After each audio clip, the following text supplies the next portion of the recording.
नमस्कार। हमारे YouTube channel में आपका स्वागत है। और तो आज हम करने वाले हैं अगला चैप्टर क्लास 8 का फ्रिक्शन। जैसे फोर्स एंड प्रेशर हमने किया था 3 पार्ट में, तो ये क्लास 8 का फ्रिक्शन है। इसका 2 पार्ट में वीडियो आएगा। यह पहला पार्ट है जिसमें हम लोग देखेंगे व्हाट इज फ्रिक्शन, उसके फैक्टर्स अफेक्टिंग फ्रिक्शन, फिर काउजेज ऑफ फ्रिक्शन और उसके बाद टाइप्स ऑफ फ्रिक्शन। ये 3 टॉपिक्स हम इस वीडियो में कवर करेंगे। और फिर अगले टॉपिक में हम लोग देखेंगे एडवांटेजेस डिसएडवांटेजेस फ्रिक्शन का, उसके बाद फ्लूइड फ्रिक्शन वगैरह, और फिर चैप्टर कंक्लूड हो जाएगा। ठीक है, तो इसमें देखते हैं सबसे पहले फ्रिक्शन क्या है। Friction is a type of force which is contact force. जैसे कोई सरफेस पे कोई बॉडी रखी है, ठीक है, कोई बॉडी अगर रखी है तो अब जैसे अगर मैं इसे मूव करता हूं, इसे राइट डायरेक्शन में राइट तरफ मूव कर रहा हूं, तो ये किसी सरफेस पे रखी है। ये सरफेस है हमारा, ये सरफेस है। तो जब ये सरफेस है तो जिधर मूव कर रही है बॉडी उसके अगेंस्ट में फ्रिक्शन फोर्स हमेशा अगेंस्ट में ही लगता है, कभी भी वो साथ में नहीं लगेगा। अब जैसे क्या है कि एक काम करते हैं, जैसे अगर ये इसको अगर मैं इधर से ले लेता हूँ, डायरेक्शन इधर ले लेता हूँ, तो तुरंत ही इसका डायरेक्शन अपोजिट हो जाएगा।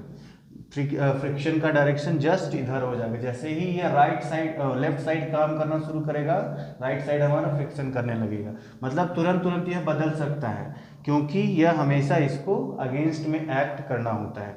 ठीक है, तो ये था फ्रिक्शन। आखिर फ्रिक्शन है क्या? यह भी क्या है, फोर्स है एक तरह का, क्योंकि जो सरफेस लगा रही है किस पे, बॉडी पे, तो यह कभी भी बिना कांटेक्ट के नहीं हो सकती। जैसे हमने फोर्स में देखा था ना, कांटेक्ट टाइप ऑफ फोर्सेस और नॉन कांटेक्ट। तो कांटेक्ट में एक हमारा फ्रिक्शन था और मस्कुलर फोर्स था। फ्रिक्शन और मस्कुलर हमारे कांटेक्ट हैं, बाकी ग्रेविटेशनल फोर्स है, फिर इलेक्ट्रोस्टैटिक फोर्स है, और उसके अलावा एक और था मैग्नेटिक फोर्स। ये तीनों नॉन कांटेक्ट थे। तो यहाँ पर कांटेक्ट, सरफेस के कांटेक्ट के आने के कारण हमारा फ्रिक्शन फोर्स डेवलप हुआ। अब आता है फैक्टर्स, कि क्या क्या ऐसे फैक्टर्स हैं जो इसको इफेक्ट करते हैं, हमें इफेक्ट करते हैं फ्रिक्शनल फोर्स को। तो 2 मेन फैक्टर्स हैं इसमें, जैसे सरफेस रफनेस ऑफ सरफेस कह सकते हैं, surface roughness, surface roughness, and second है आपका वेट ऑफ द बॉडी।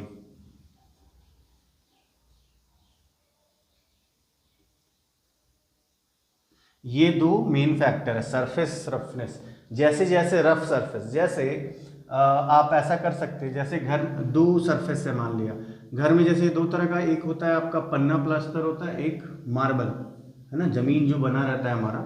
तो मान लिया ये थोड़ा सा रफ सरफेस है जो पन्ना है, और ये बहुत स्मूथ है जो मार्बल का बना हुआ है। ठीक है, तो आप देखेंगे कि कोई भी चीज़ है, कोई भी वस्तु है, यहाँ पे थोड़ी सी धीमी चलेगी जो आपका साधारण प्लास्टर रहेगा, लेकिन जो मार्बल सरफेस रहेगा उस पर आपको कोई भी वस्तु को स्लाइड करने में बहुत ज़्यादा आसानी हो जाती है ना।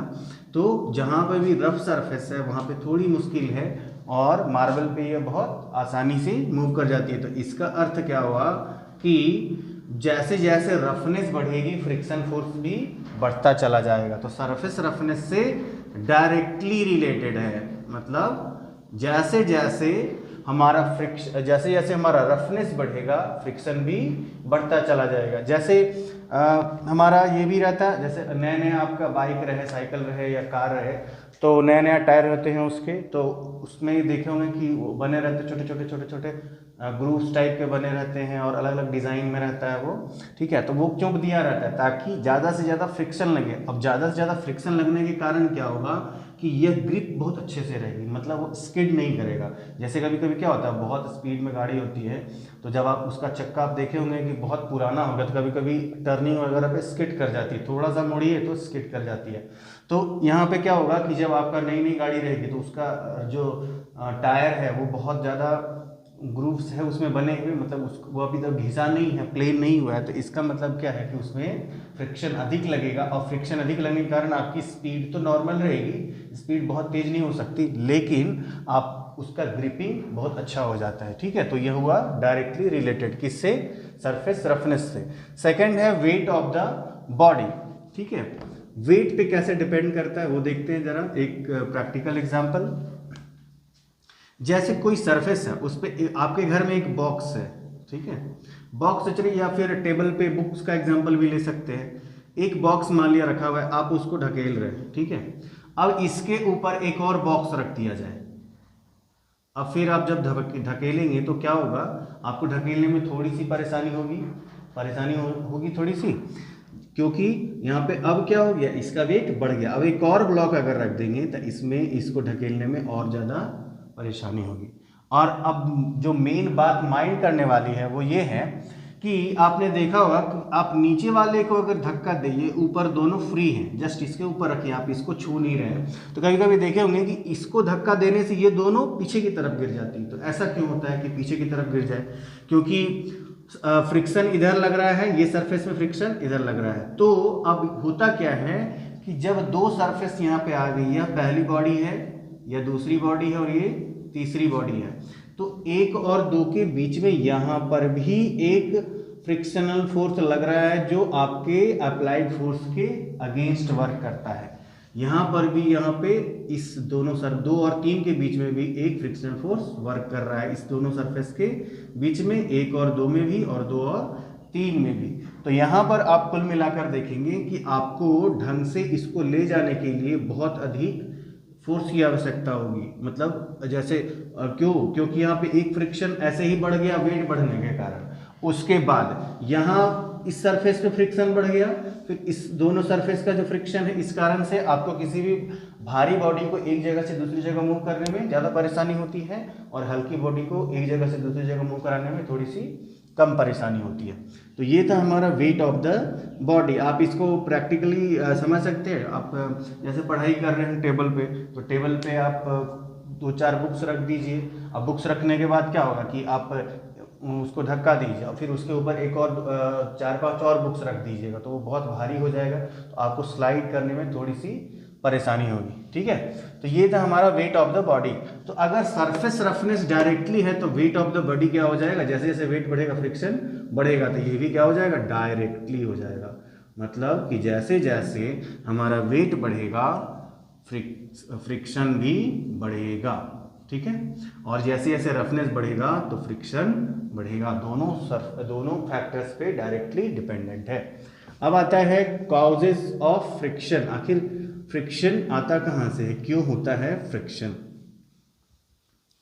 तो आप देखेंगे कॉजेज ऑफ फ्रिक्शन में सबसे पहले आपने देखा होगा माइक्रोस्कोप का नाम सुना होगा, आपके स्कूल्स में होता है ये माइक्रोस्कोप्स। इसमें क्या होता है कि बहुत सारे लेंसेज बने होते हैं, जिसके कारण क्या होता है, आप बहुत छोटी सी छोटी चीज़ों को बहुत बड़ा करके देख सकते हैं। ठीक है, अब जैसे कोई भी दुनिया में कोई भी कितना भी प्लेन सरफेस हो, वह पूरी तरह से प्लेन नहीं होता, उसमें छोटा ही ग्रुप जैसा रहेगा, लेकिन रहेगा, पूरी तरह से प्लेन नहीं हो सकता। अब जैसे कि मान लिया कि यह हमारा, अगर इसको ये देखें, क्या मतलब माइक्रोस्कोप से अगर देखेंगे तो ये हो सकता है कि मार्बल का सरफेस हमें कुछ इस तरह से दिखे। अभी मार्बल का सरफेस हमने एकदम प्लेन बनाया था, लेकिन यहाँ पे मार्बल का सरफेस थोड़ा सा ऊंचा नीचा हमें दिखाई दे। ठीक है, अब जब दूसरी बॉडी कोई इस पर स्लाइड कर रही है, तो जैसे मान लिया जैसे कोई कार्टून है, कोई कार्टन है हमारा, जैसे उसमें भी क्या होगा, इस तरह का कुछ ग्रूव्स बने हुए होंगे। वो तो हमें दिखता तो नहीं है, लेकिन होता है। अब जैसे ही मैं इसको इस पर स्लाइड कराऊंगा, तो इसका जो ग्रूव होगा, इसका जो ये निकला हुआ भाग होगा, यह इसके ग्रूव में जाके अटक जाएगा। तो क्या होगा, आपको यहाँ पे जब फंस जाएगा एकदम इस तरह से, कुछ इस तरह से अगर कर दें, तो अब इसको अगर मूव करने की कोशिश करेंगे तो क्या होगा, ये दोनों यहाँ पे और यहाँ पे दोनों सरफेस टकरा जाएंगी और इसको आगे मूव होने से रोकेंगी। तो ये है मेन फैक्टर्स क्या है कि जितने भी सरफेस है, दुनिया का कोई भी सरफेस ऐसा नहीं है जो प्योरली स्मूथ हो, उसमें थोड़ा ना थोड़ा रफनेस होता ही होता है, ठीक है। तो थोड़ी सी रफनेस के कारण ही ये फ्रिक्शन फोर्स जनरेट होता है, जो कोई भी बॉडी को आगे मूव होने नहीं देता है, ठीक है।